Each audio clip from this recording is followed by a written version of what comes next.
Oke, halo guys, balik lagi bareng gua ya di channel Dividen Investor TV. Hari ini hari Senin ya, tanggal 23 Februari tahun 2026 ya. Gimana kabar IHSG hari ini? Naik kencang ya, naik 1,5%. Sekarang ada di angka 8.396 ya. Untuk transaksinya ya sedang lah ya, 21 triliun. Asing hari ini net buy 1 triliun ya, lumayan gede net buy. Terus saham yang lagi trending hari ini ada apa aja nih? Ada BP, Mina, Bumi nggak kemana-mana. Padi naik gede, Bel juga oke, naik 10%. Bull naik 5%, Bupa 6%, Yellow 27%. Antam nih ya, naik 4%, sekarang ada di angka 4390 tuh. PTRO nggak kemana-mana, Dewa nggak kemana-mana, Oasa 6%, Inet 0%, 0,9%, Cuan naik 3,7%, RC Samas lagi oke ya, masih oke gitu maksudnya. Energi sekarang koreksi, Ratu, Supa, nah BRI naik nih 1,5%, Humi 5%, PKTR, Lead, MBMA, EXCL, dan GTSI ya pada hijau ya, naik 5%-an lah. Oke, jadi banyak saham aneh-aneh yang ya yang bukan dividen investing sih yang pada hijau hari ini gitu. Nah, hari ini gue pengen bahas saham AALI ya, Astra Agro Lestari nih, karena yang baru keluar di Q4-nya dia ya sama MMLP ya. Kita lihat MMLP saham apa nih, apakah ada dividennya ya. Dia Mega Manunggal Property ya, properti real estate ya. Di mana dia sebelum ke AALI ya? Ada di perkantoran dan kawasan Jakarta Timur, kawasan Bandara Halim ya. Terus ada di MM 2100 juga. Dia punya beberapa titik ya. Kita lihat apakah dia bagi dividen. Kecil ya dividennya karena dia PE-nya gede banget ya, 53 kali. Terus PBP-nya sih, kalau PBP-nya kecil ya, 0,7. Harga buku dia di 675 ya. Terus ekuitas 4 triliun, liabilitas 1,8 T ya. IPO-nya kapan sih ini? Tahun 2015 ya. Ya, secara bisnis sih ini bisnis properti ya, jadi dividennya nggak gede ya. Tahun 2024 nih bagi sekali doang. Sebelum-sebelumnya nggak pernah bagi ya. Jadi ya perusahaan kayak gini untuk dividen investing di skip aja lah ya, nggak menarik gitu. Setahun berapa harganya? Minus 4%.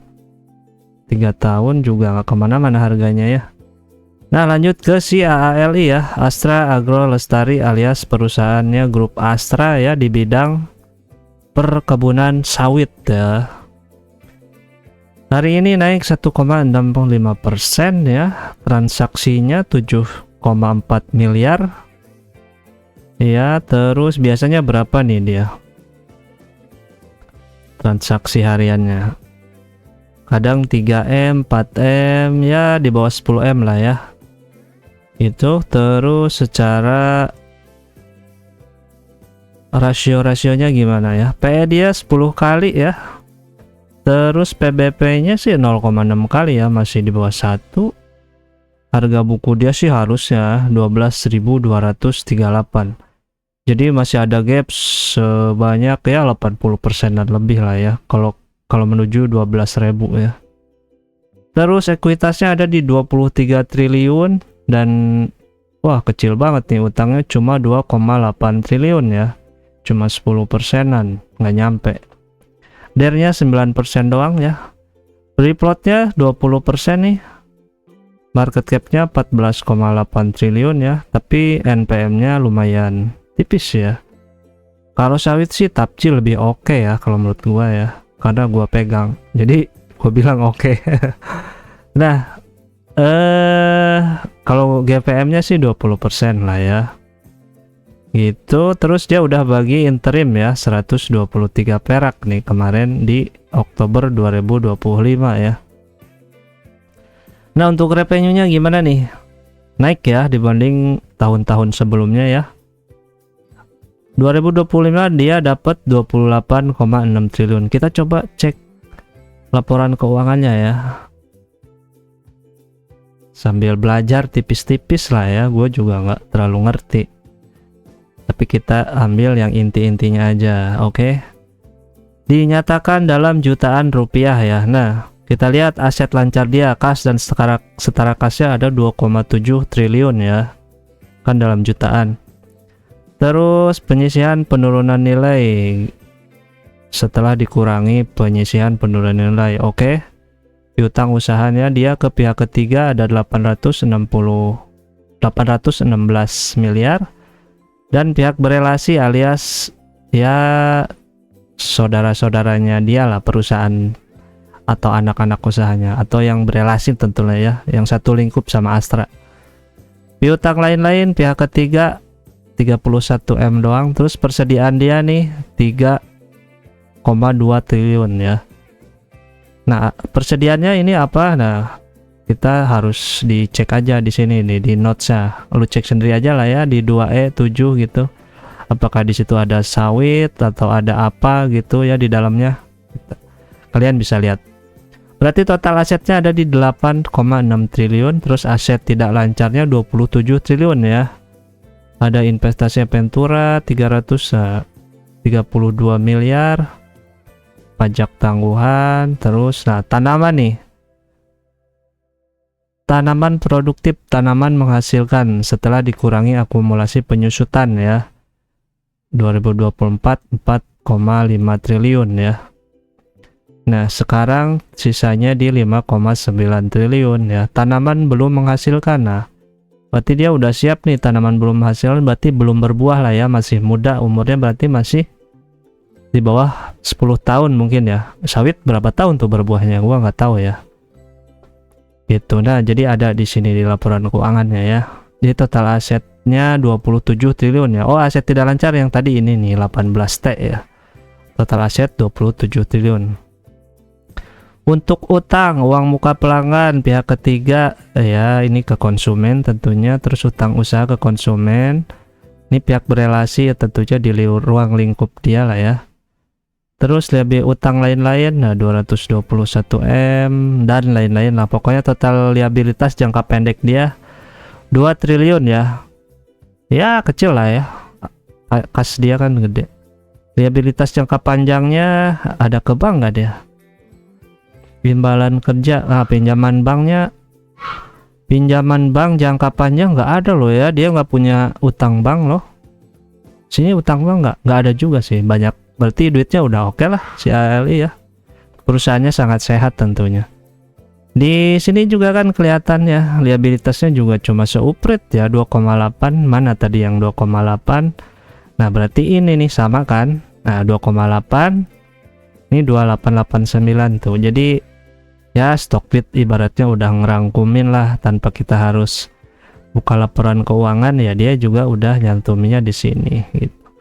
Tadi total ekuitas berarti berapa nih? Total ekuitas dan liabilitas 27 triliun ya. Sini sih berapa nih? 23 ya. Nah, berarti inilah total ekuitas 24,157 ya. Beda dikit nah. Ini di sini mungkin netnya di net ekuitas kalau di Stockbit ya. Lanjut ke pendapatan dia ya. Nah, ini 28T ya. Sama nggak di sini? Nah, 28,665 ya. Oh, beda dikit kan. Mana 28,665? Ini di sini 654 gitu. Laba bruto 4,6T ya. Yang tadi, terus kita ke mana nih? Ini beban pokok dia tuh 24, gede juga ya. Beban umum dan administrasi biasa lah ya buat para gaji dan lain-lain. Terus laba per sahamnya jadinya dasar dilusian. Mana nih laba per saham? 764 EPS. Nah, ini 764 ya, sama ya. Gitu. Terus selanjutnya arus kas dia, aktivitas operasi arus bersih. Dia dapat 4,2 triliun ya dalam setahun. Untuk investasinya dia 781 M ya digunakan untuk investasi, pendanaan, dan sisa kas akhir tahun 2,7 turun ya daripada tahun sebelumnya gitu. Nah gitu intinya sih laporan keuangan segitu doang intinya ya. Tapi kalau mau digali lebih dalam ya lu lihat catatan-catatan kaki dia gitu ya. Nah lanjut ke sinilah, kita pakai yang udah direkapin sama Stockbit aja biar lihatnya juga gampang ya. Dia EPS-nya 764 ya kurang lebih untuk full year. Bukan kurang lebih, ini udah pasti ya untuk 2025 ya. Naiknya lumayan banyak dari 596 ke 764 ya. Nah, payout rasionya 44%. Kita masukin sini ya. AALI ada nggak?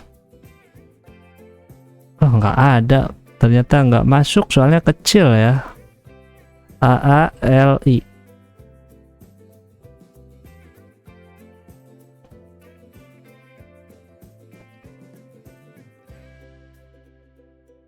berapa tadi EPS-nya? 764 ya, 764.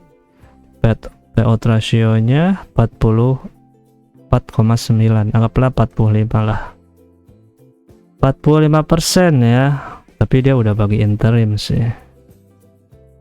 Sebentar. Totalnya cuma 4,4% ya. Tapi dia udah bagi interim berapa nih? 123 ya. 123. Ya sisanya 2,8% ya. Kalau dia payout rasionya 45% gitu. Kita urutkan lagi. Kok hilang? Iya dia udah naik ke atas ya. Nah ALI ada di nomor 63 ya. Dari nomor Excelnya sih, bukan dari nomor sahamnya. Gitu. Jadi gimana? Apakah kalian tertarik dengan sisa finalnya 2,87% ya?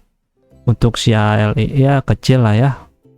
Mendingan si TAPG kalau menurut gua. Sebentar, biasa loading. Ya udahlah nanti aja lah ya, tapi sekalian nunggu Q4-nya dia ya. Kalian kita update nanti. Oke, segitu dulu tentang si AALI ya. Kalau tertarik ya silakan, kalau enggak ya jangan ya. Tapi kalau menurut gua sih kalau ngejar dividennya nggak usah lah ya masuk ke si AALI.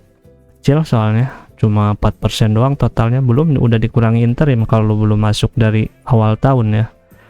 Awal tahun kemarin maksudnya gitu.